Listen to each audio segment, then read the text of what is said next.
Upetam Sarvakala Sika Avaham Pratikabihi Pratakabihi Vritrabihi Alankritam Sragbihi Vichitra Mayabihi Manju Shinjat Shad Angrihi Shad Angribihi Dukura Kshama Koshayai Nana Vastrai Rajatam Divyapakar Vanopetam Sarvakala Sikavaham Padikabi Patakabir Vichitra Bir Alankritam Sragbir Vijitra Mayabir Manju Shanjad Shadankribihi Tekulak Shama Koshayar Nana Vastrar Varajatam Divyapaka Vanopetam Sarvakala Sikavaham Patakabir Vichitta Bir Alankritam Sragbir Vijitra Mayabir Manju Sinjat Shadangribihi Dakulak Shama Koshayar Nanavastrar Varajatam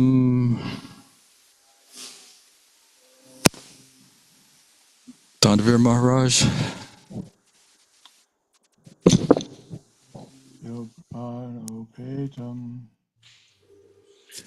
Okay, Gurudev, we're ready. One second.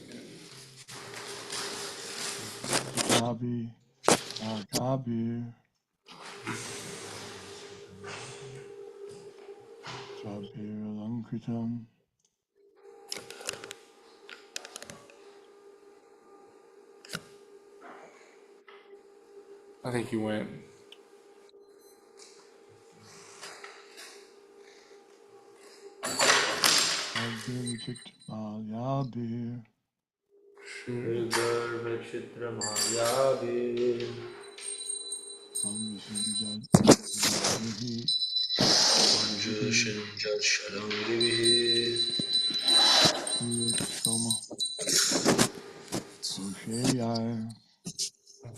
I gotta be because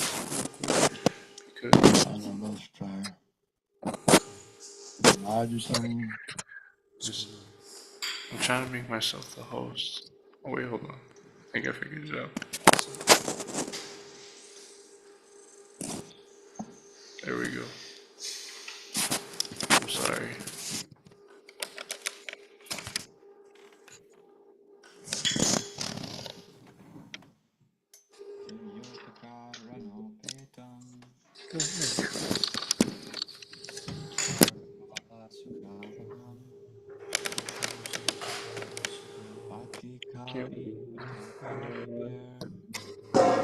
Trying to play.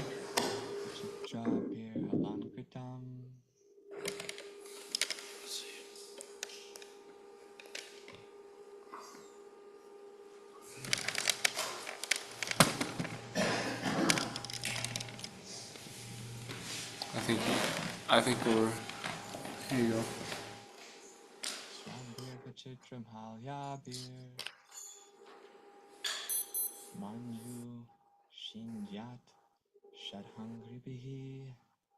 Manjushunjat Sanangvihi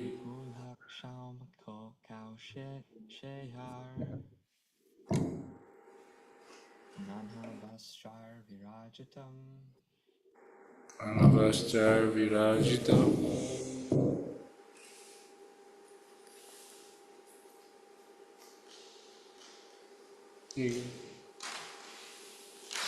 Divyopakaranopetam Sarvakala Sukhavaham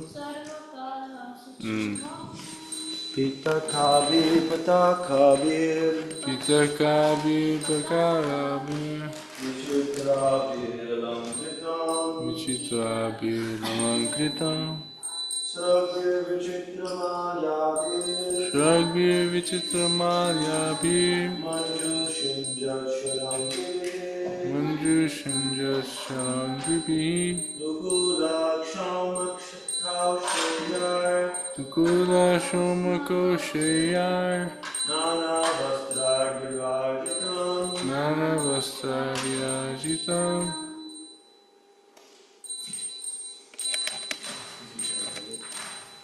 Divyopakaranopeta Divyopakaranopeta Sarvakala Sukhavaham Sarvakala Sukhavaham Patikabhi Patatkabir Patikabhi Patakabhir Vichitrabhir Lankritam Vichitrabhiralamritam Shrabhir Vichitramadhyabhir Sarvir Vichitramadhyabhir Manjushunjat Shalangvihi Manjushinja Sharangavi Dukula Shomakoshayar Dukulakshamakaushayar Nanavastrar Virajitam Nana Vastrar Vivarjitam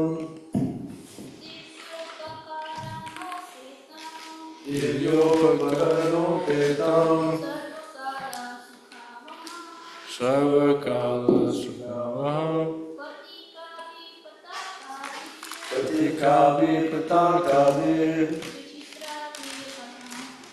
Vichitrabhiralankritam Sragbhir Vichitramalyabhir Manjushinja Sharangrivihi Dukulakshamakhaushayar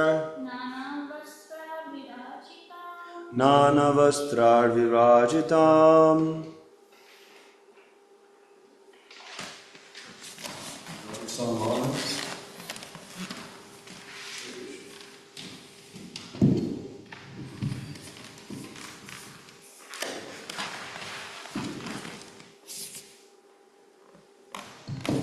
Anybody online?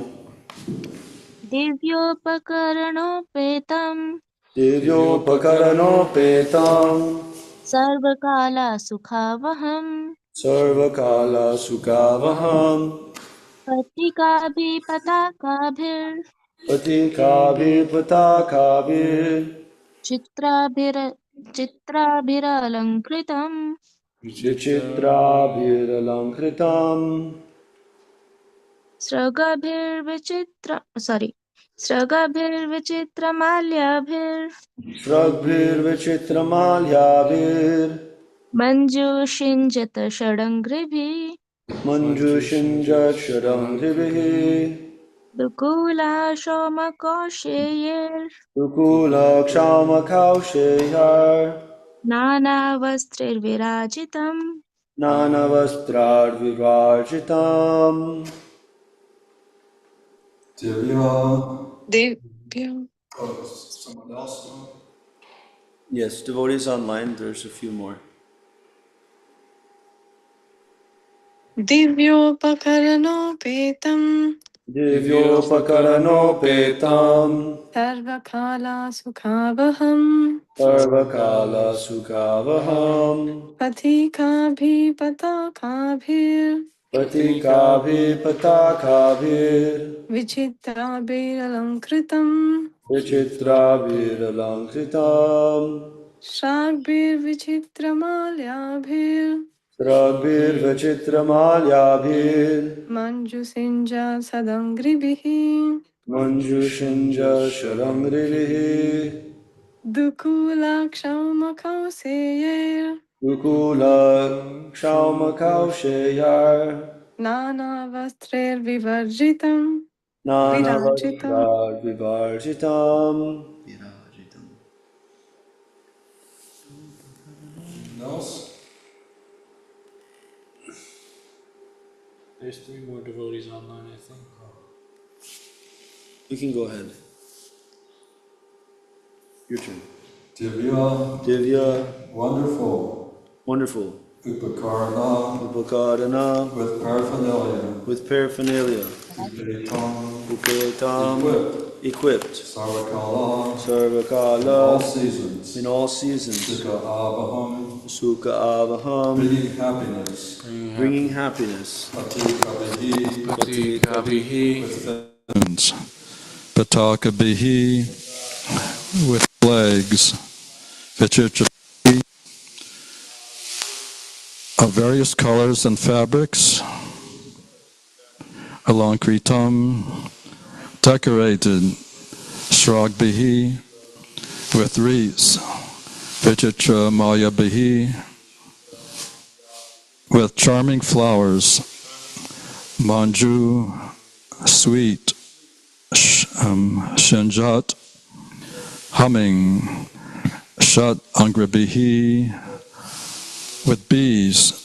Dukula, fine cloth. Shama, linen. Koshayai, of silk cloth. Nana, various. Vastrai, with tapestries. Virajatam, embellished. Translation by His A.C. BhaktiVedanta Swami Prabhupada. The castle was fully equipped with all necessary paraphernalia, and it was pleasing in all seasons. It was decorated all around with flags, festoons, and artistic work of variegated colors. It was further embellished with wreaths of charming flowers that attracted sweetly humming bees, and with tapestries of linen, silk, and various other fabrics. So this castle that was able to fly in the sky was so wonderful and so opulent that even Karma Muni was amazed at its opulence, even though it was a result of his own mystic power. So sometimes a devotee or a yogi is amazed by his own mystic powers, and Karma Muni was feeling astonished. And it was so opulent that it was pleasing in all seasons. So this is very unusual. We have experience on this planet. If one has a mansion in Kansas City in the wintertime, he goes to his other mansion in Fort Lauderdale. And during hurricane season, during the rainy season in Florida, he likes to leave there and come back to Kansas City because hurricane season is kind of dangerous sometimes. But this castle was different. This is in Satyuga. In Satyuga, there are no hurricanes. There are no material miseries because there's no irreligion. Everyone was Krishna conscious or God conscious, Vishnu conscious.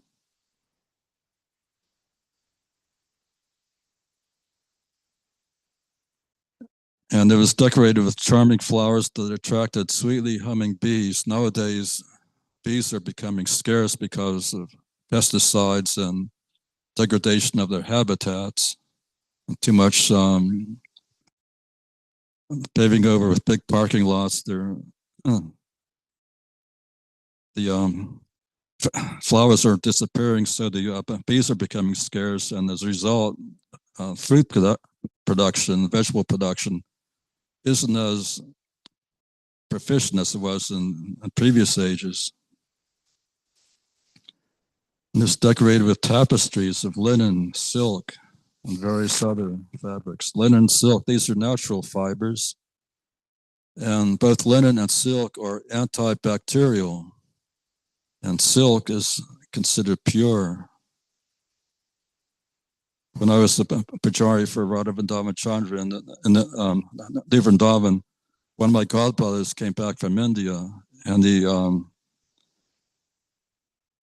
presented me with a gift of a silk dhoti to wear on the altar, because the silk is always pure, and cotton is not quite as pure, but it's also a natural fiber. It's distinct from artificial fibers like rayon and dacron.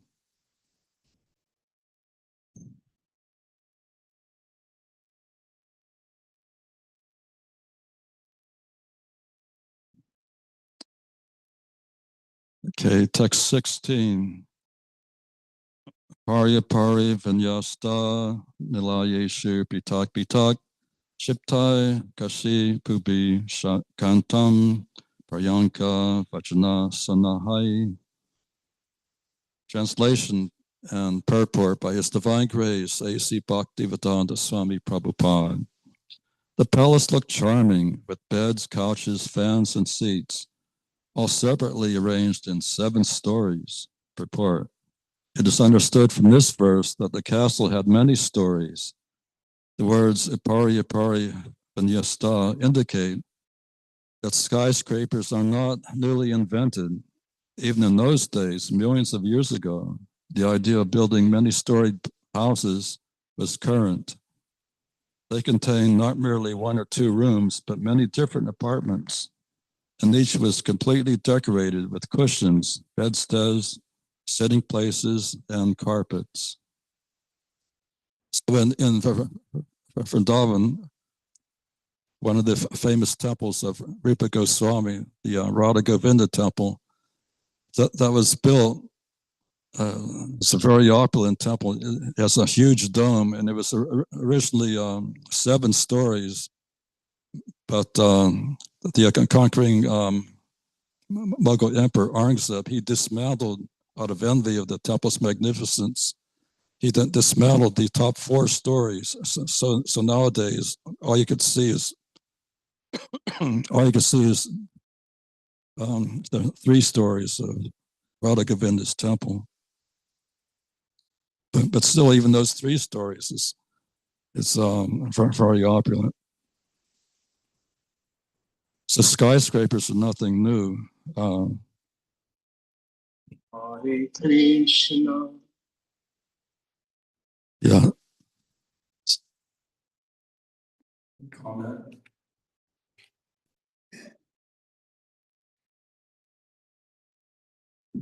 Are you ready to give a comment, Maharaj?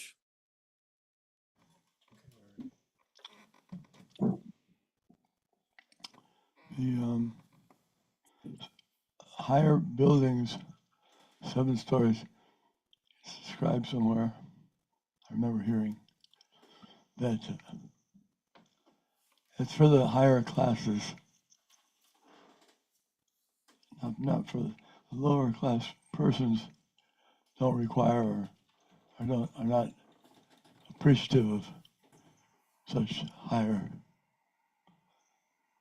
So they stay.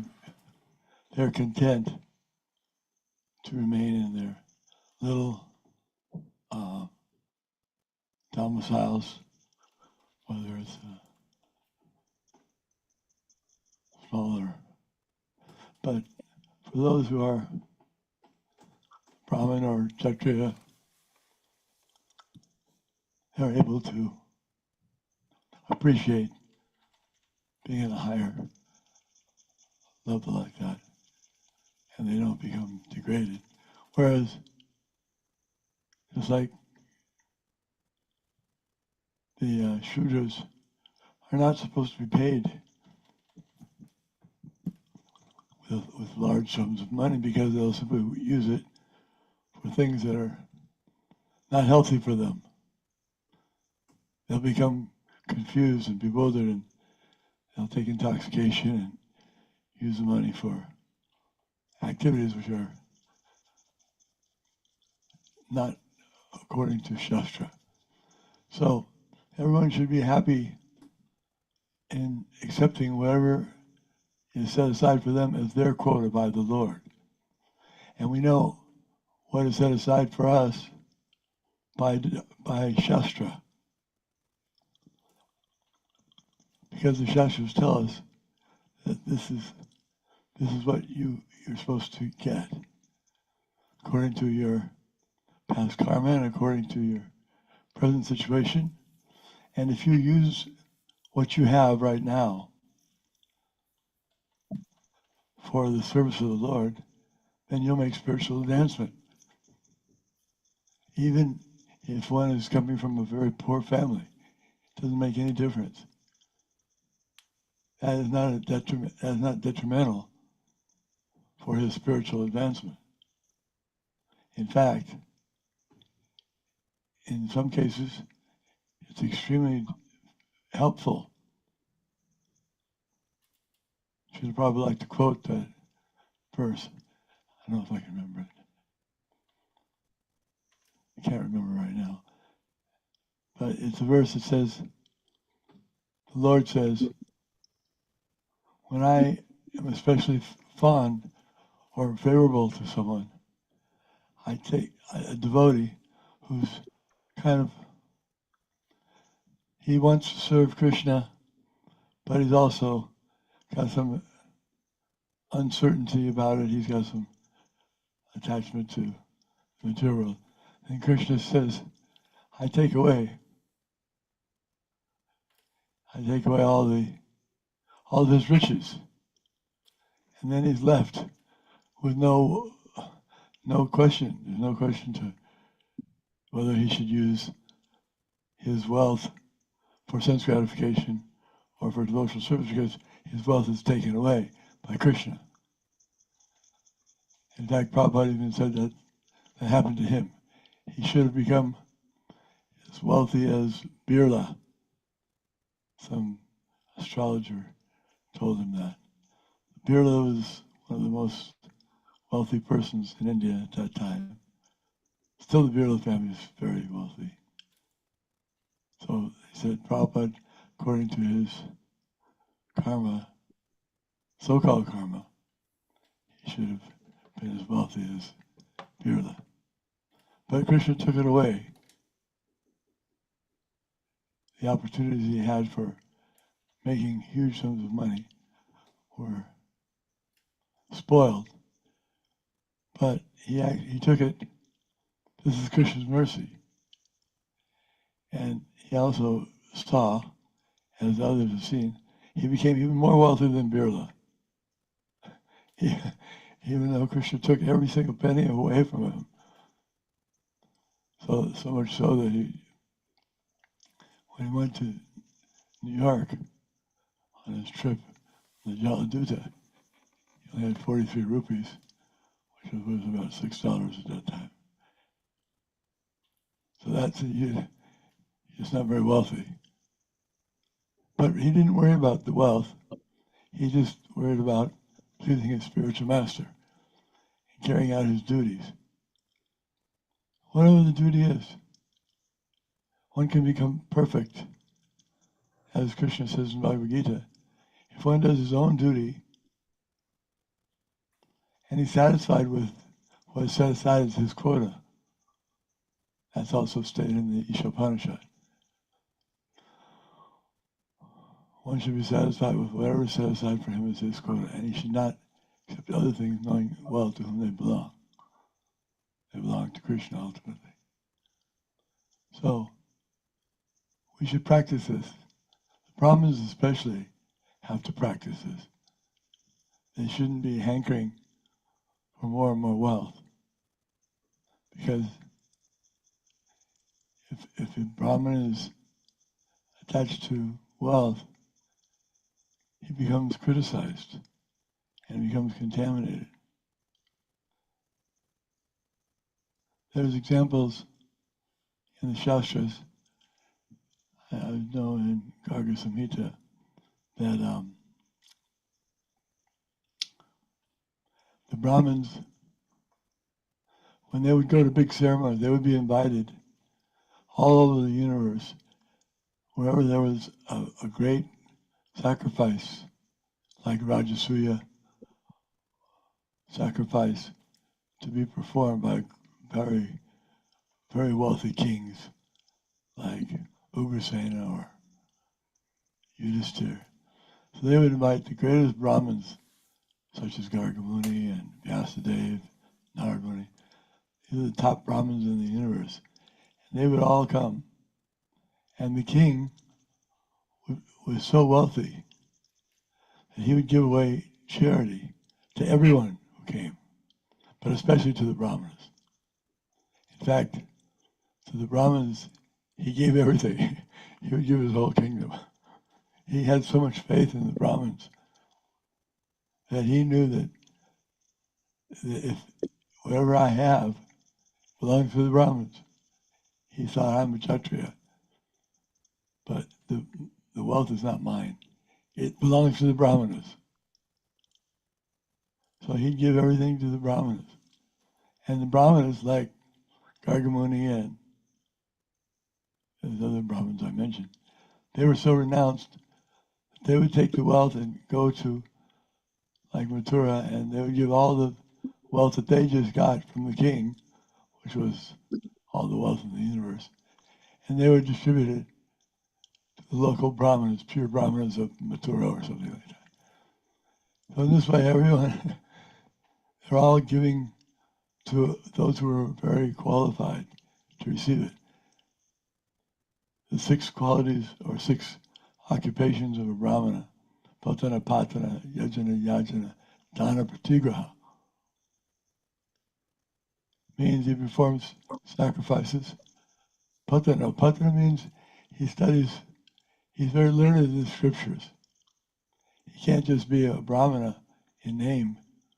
He has to know the scriptures. Patana. And he teaches others. He has to know how to teach. Not that he claims to have a great deal of knowledge, but he can't tell anyone what it is. Sometimes you meet people like that. They're supposed to be great scholars. And you ask them to say something, but they have nothing to say because they didn't really realize it.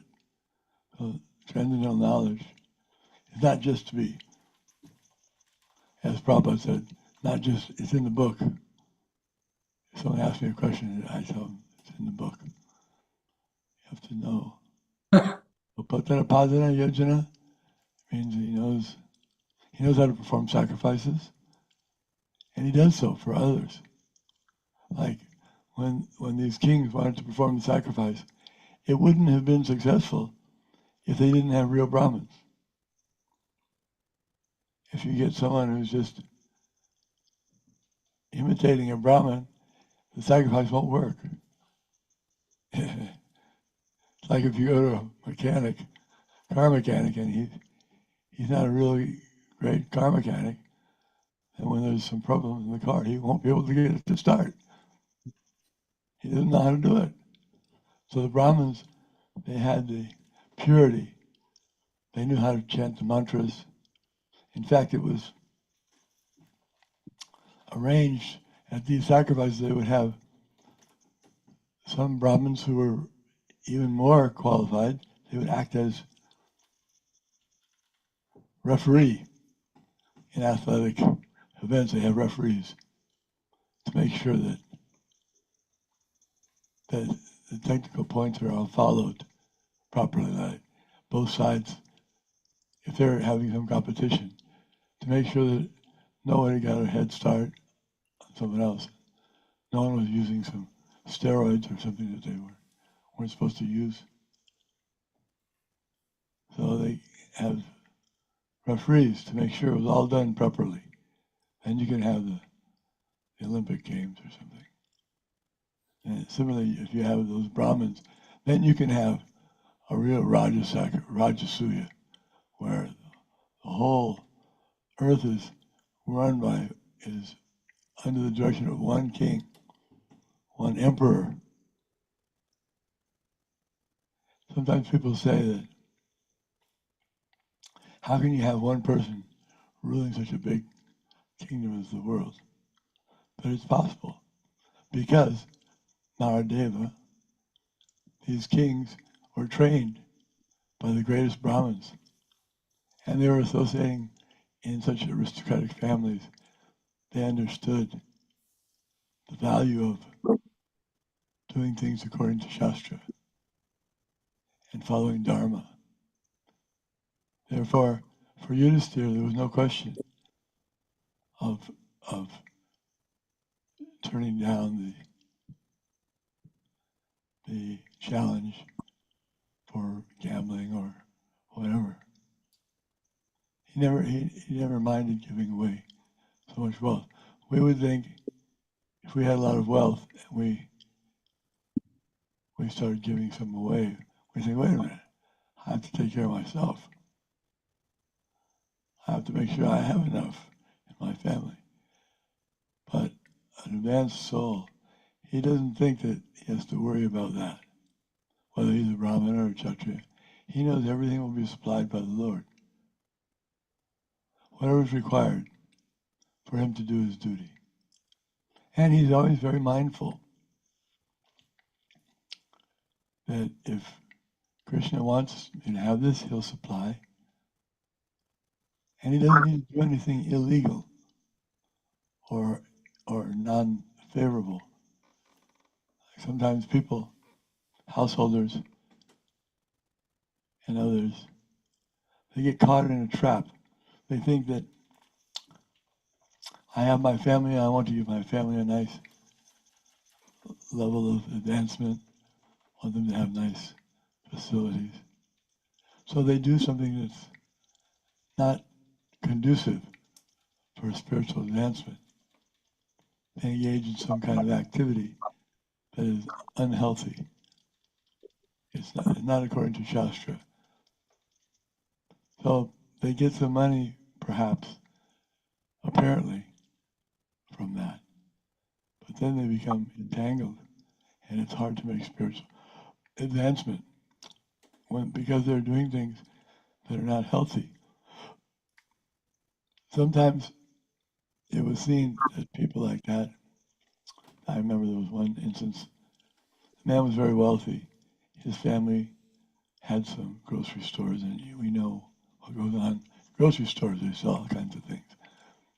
So he was selling things, contaminated, things that were not healthy for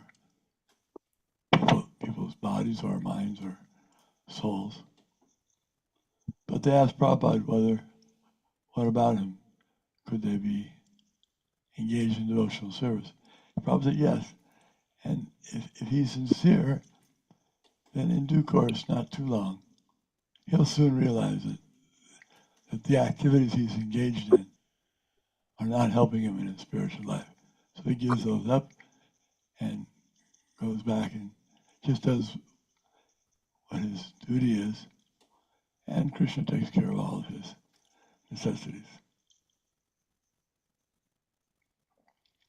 Thank you. Thank you for reminding us of Krishna consciousness. So, Possible for one who takes shelter of the holy feet of the Supreme Personality of Godhead.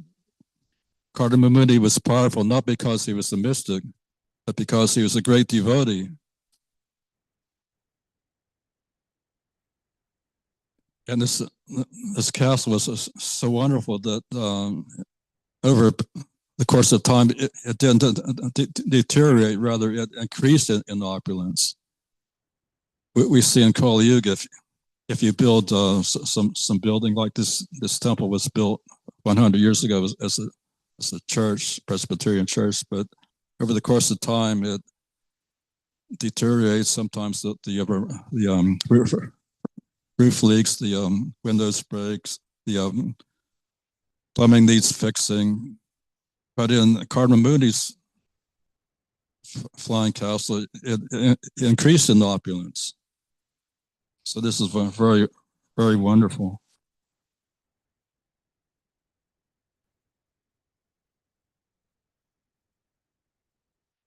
And also, in a contemporary of Lord Krishna named Shalva. He also constructed a iron airplane with the help of Maya Danava.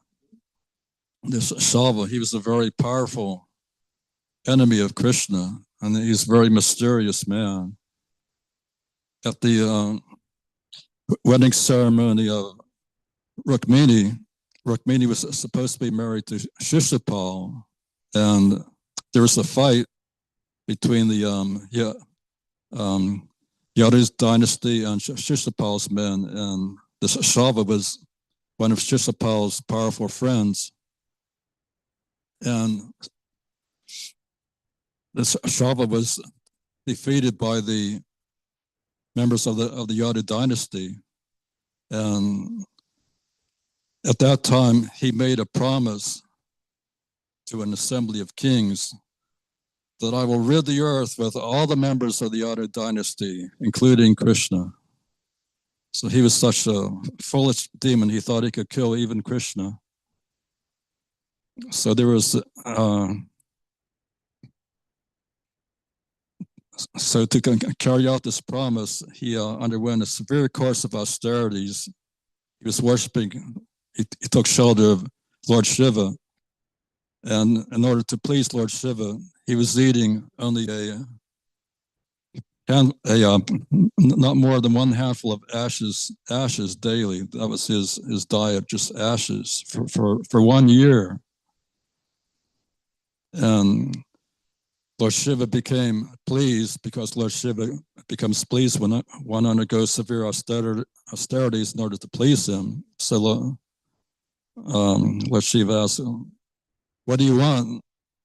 And Shalva said, "I would like a wonderful airplane that could be dangerous to the Yadu dynasty." And he took help of Mayadanava, this great architect of the demons. Mayadanava constructed this airplane of iron.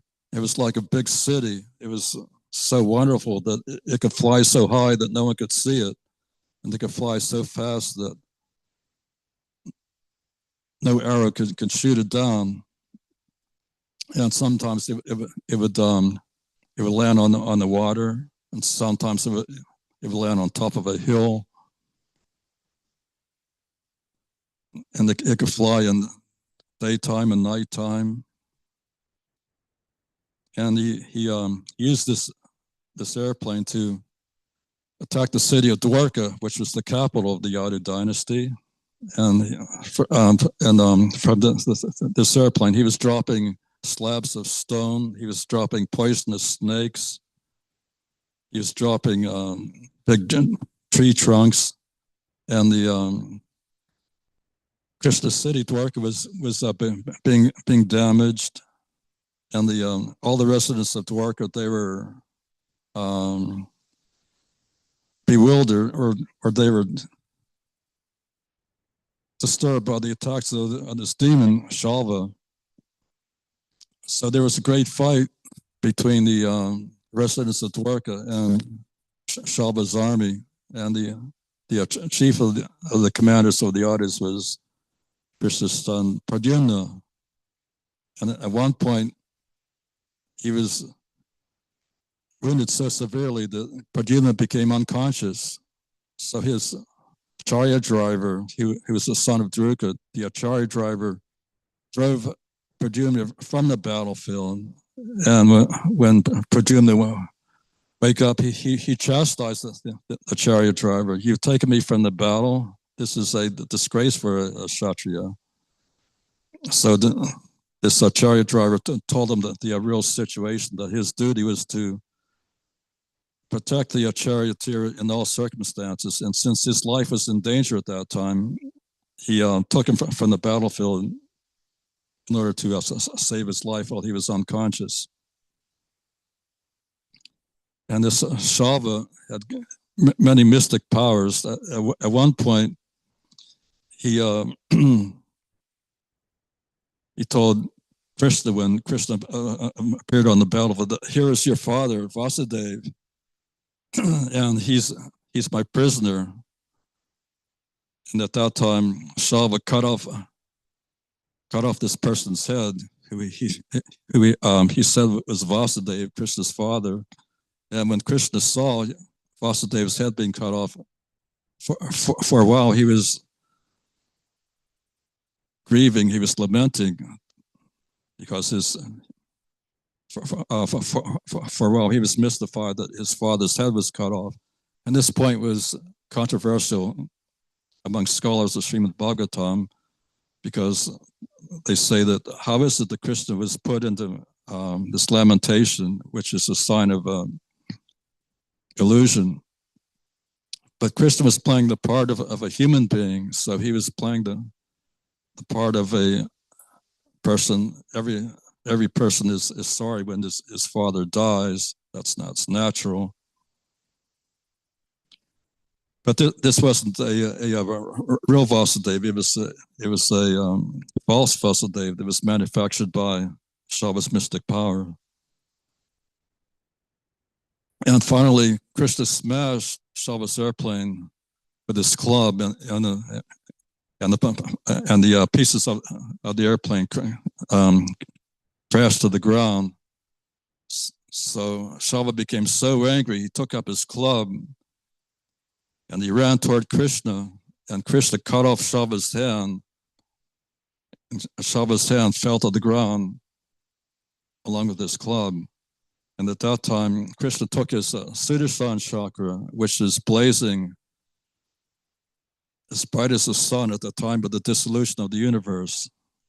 And Krishna appeared like a red sun rising over a mountain.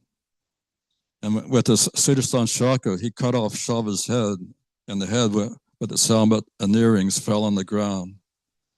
And and all the Shava's followers said, "Alas, alas, our hero Shava is dead." But the demigods, they were showering flowers. They were pleased that this great demon was killed by Krishna.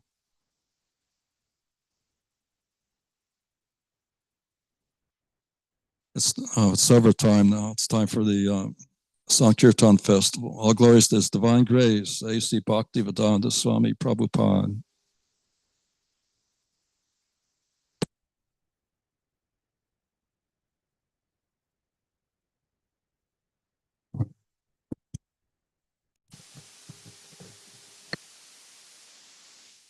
So this week we will announce the scores for the pleasure of Shri Gaura Tai, Lord Nrsimhadev, Tulsi Maharani, Prahlad Maharaj, all the Vaishnava Acharyas, and especially His Divine Grace A.C. BhaktiVedanta Swami Prabhupada, as well as His Holiness Danavir Goswami, and all the assembled devotees.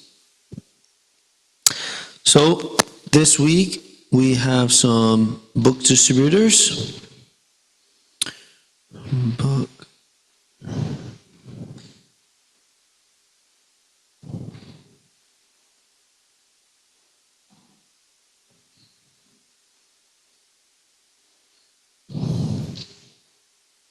So we announced that one. That was last week. So this week, I also did a few.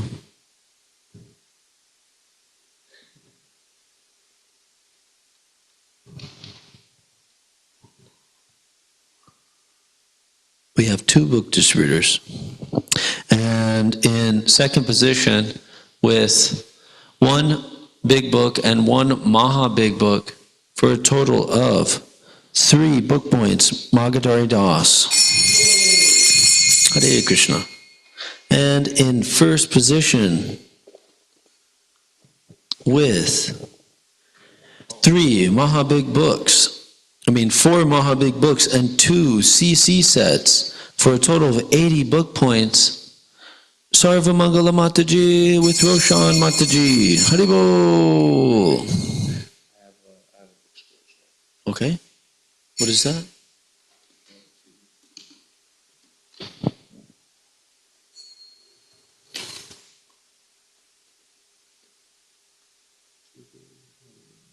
Okay. We have also in third position with 1 medium book and 2 big books for a total of 2.5 book points. Janganathas Haribol. Okay, so Sarvamangala Mataji, she gave a small highlight. She said, me and Roshan Mataji visited many places door to door. We tried in Ganesh temple, but it was raining. So we did door to door. By mercy of Srila Prabhupada, people took the CC. Transcendental Book Distribution Ki Jai. And my highlight, I went to Whole Foods, and I had this, I was hoping that I could distribute something to somebody whenever I left the temple. And this gentleman named Josh was there dropping off some vegetables at Whole Foods, and we were there at Whole Foods picking up the donations, and I just said hello. He was really smiling and happy. He was a morning person like us, and he looked very healthy. And I told him he looked spiritual, and he asked me about the donations, so I thought I should just kind of convert that, and I quickly grabbed one of the strawberries, and I asked Krishna to accept it, and then I gave it to him, and he was happy about that. And then I showed him the books, and he took Science of Self-Realization and Srimad Bhagavatam, and he actually told us that he was hoping to learn Sanskrit recently. So hopefully he comes to the temple. Transcendental Book Distribution Ki Jai. Hare Krishna.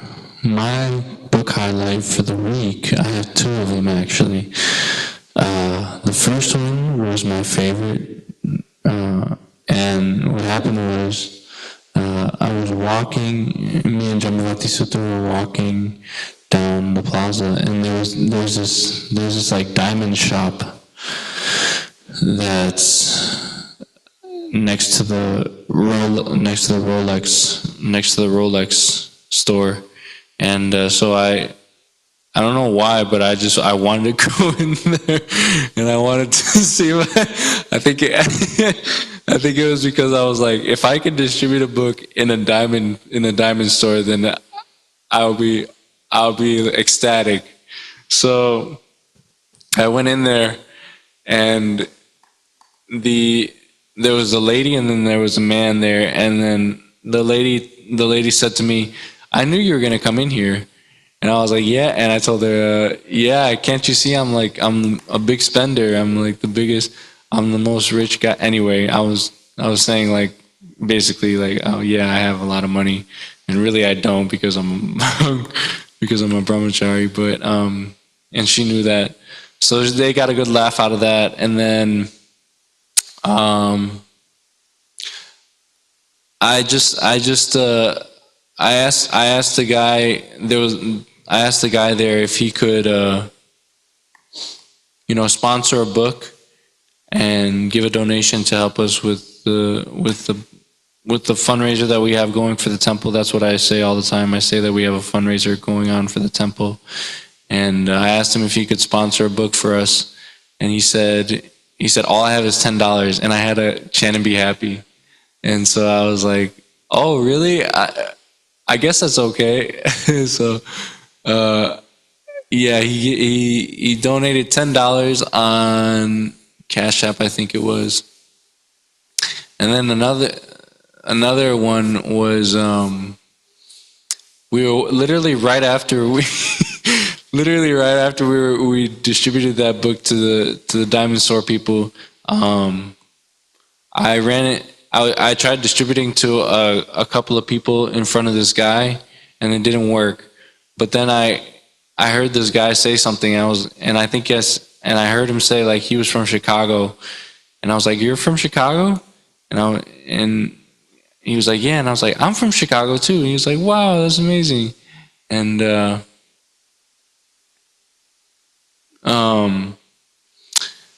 I said, wow, that's amazing, like Chicago. And we got into this whole conversation about like how Chicagoans, they come to Kansas City and they settle down here.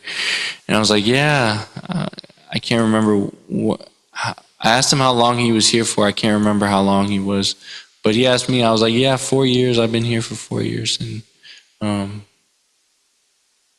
what else happened? Yeah, okay, so I told him about the book, and I asked him, like, yeah, we just do donations, if you can give any donation, that'd be great. And he was like, I have no money on me. And I was like, well, like, do you have Venmo and Cash App? And he was like, yeah, but I have no money on there. I was like, well, can you do like $1 or 50 cents on Cash App or something, or Venmo? He was like, hey, yeah, I guess I can do that. And so we did this like quick little transaction, and he was actually drawing a really nice portrait of a building in front of him. It was really beautiful, actually. It was so nice. He said he'd only been drawing for 2 months, like practicing art for 2 months, and he had only been at that spot drawing that building for 20 minutes, and it looked amazing. It looked like a professional artwork. So yeah, I was just really happy about that. I was really happy about both the book distributions that I did. Yeah, thank you, Srila Prabhupada. Hare Krishna, Transcendental Book Distribution Ki Jai. Okay, thank you very much. This week's book score is 85.5 book points. Haribol! Transcendental Book Distribution Ki Jai.